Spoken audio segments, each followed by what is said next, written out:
اعوذ باللہ من الشیطان الرجیم، بسم اللہ الرحمن الرحیم۔ آپ کی خدمت میں حاضر ہیں اپنے یوٹیوب چینل کے ساتھ۔ جب سے یہ حکومت آئی ہے اے پی ڈی ایم کی، خود کو ریلیف پر ریلیف دیے جا رہی ہے۔ کوئی ایسا دن نہیں ہے جب انہوں نے ریلیف نہ لیا ہو، چاہے وہ ریلیف پیپلز پارٹی کے لیے ہو یا پی ایم ایل این کے لیے یا کسی دوسری جماعت کے لیے جو اس وقت حکومت میں بیٹھی ہیں، روزانہ ریلیف ان کو ملتا ہے۔ اسی طرح آج بھی شہباز شریف نے اپنے لیے ریلیف پیدا کر لیا ہے۔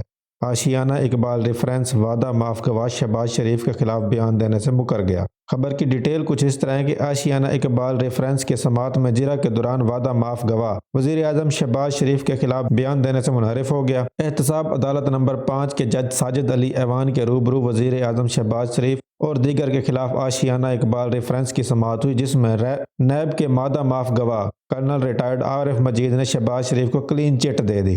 وعدہ معاف گواہ اسرار سعید نے کہا کہ شہباز شریف کا اس مقدمے میں کوئی کردار نہیں۔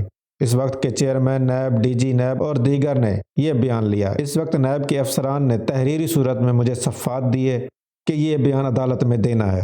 نیب کے وعدہ معاف گواہ اسرار سعید اور کرنل ریٹائر عارف مجید کے بیان پر وکلاء کی جرہ مکمل ہو گئی۔ احتساب عدالت میں وکیل امجد پرویز، وکیل قاضی مصباح الحسن سمیت دیگر نے وعدہ معاف گواہ پر جرہ مکمل کی۔ وعدہ معاف گواہوں نے عدالت میں کہا کہ نیب افسران کے دباؤ کی وجہ سے وعدہ معاف گواہ بن کر بیان دیا تھا۔ سماعت کے دوران وزیر اعظم شہباز شریف کی جانب سے انوار حسین حاضری کے لیے پیش ہوئے۔ یاد رہے کہ عدالت نے شہباز شریف اور سابق وزیر اعظم نواز شریف کے پرنسپل سیکرٹری فواد حسن فواد کو حاضری سے استثناء دے رکھا ہے۔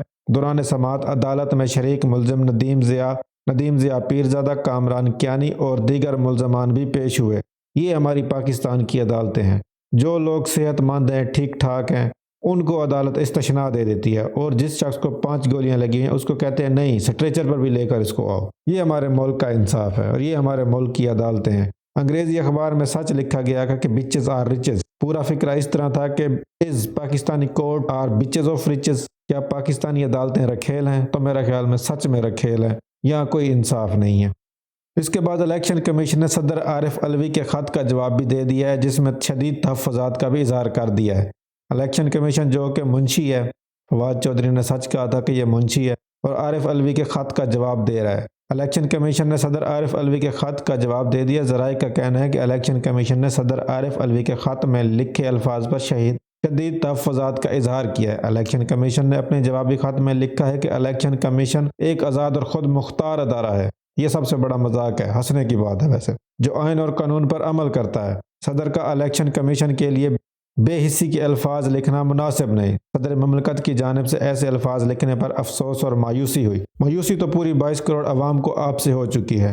وہ آئین جس کی آپ دھجیاں اڑا رہے ہیں، جس کے تحت آپ الیکشن کمیشن کے دفتر میں بیٹھے ہیں، آپ چیف الیکشن کمیشنر ہیں، اس آئین کو آپ نے پس پشت ڈال کر اپنے اکاؤں کو خوش کرنے کے لیے الیکشن ہی اناؤنس نہیں کیا۔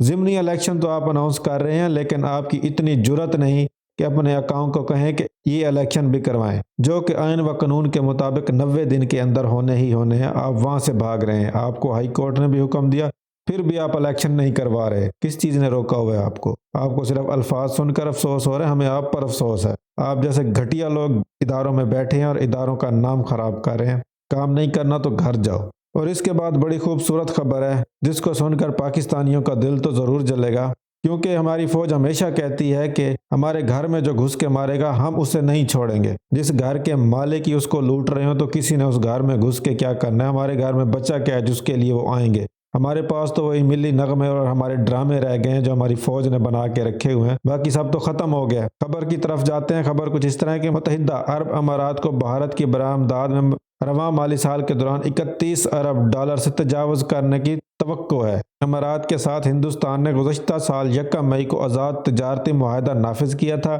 جواہرات، زیورات، مشینری اور سروسز کی مانگ کی وجہ سے رواں مالی سال کے دوران برآمدات میں اضافہ کی توقع ہے۔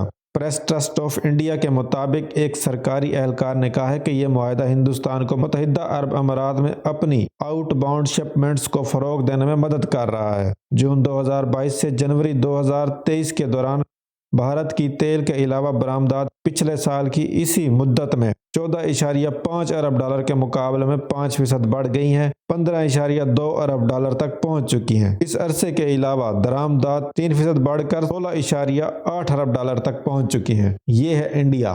ہم دونوں آزاد ہوئے تھے، وہ اربوں میں کھیل رہے، اربوں ڈالر میں، اور ہمارے پاس ملک کو بچانے کے لیے 1 ارب ڈالر نہیں ہے۔ ملک کو بچانے کے لیے ہم IMF کے پاؤں پڑے ہوئے ہیں کہ 1 ارب ڈالر ہمیں دے دو، ہم ڈیفالٹ ہو رہے ہیں۔ ہم ڈیفالٹ تو کر چکے ہیں، کیونکہ خواجہ آصف نے کہا ہے کہ ہم ایک ڈیفالٹ ملک میں رہ رہے ہیں۔ انہوں نے بھی جرأت کر کے پتہ نہیں کس طرح ایک سچ تو بول دیا ہے۔ وفاقی وزیر خواجہ آصف نے کہا ہے کہ پاکستان ڈیفالٹ ہو نہیں رہا، ہو چکا ہے۔ نجی ٹی وی دنیا نیوز کے مطابق لیگی رہنما خواجہ آصف کا کہنا ہے کہ ہم ایک دیوالیہ ملک میں رہنے والے ہیں، ہمیں اپنے پیروں پر کھڑا ہونا ہوگا، ملک کے تمام مسائل کا حل ملک کے اندر ہی ہے، IMF کے پاس نہیں ہے۔ تو یہ خواجہ آصف کا بیان ہے، ہم ڈیفالٹ ہو چکے ہیں۔ اس کے علاوہ انہوں نے کہا ہے کہ اسلام آباد میں زیر تعمیر مکان میں متعدد افراد کو زخمی کرنے والا تیندوا کس کا تھا علم نہیں ہو سکا، اس لیے بے نام FIR درج کی گئی ہے، جبکہ وہ تیندوا کس کا تھا سب کو پتہ ہے، لیکن ان کی جرأت نہیں ہے کیونکہ وہ ان کے ابا جی کا تھا۔ ان کی جرأت نہیں ہے کہ یہ جب ان کا نام لیں،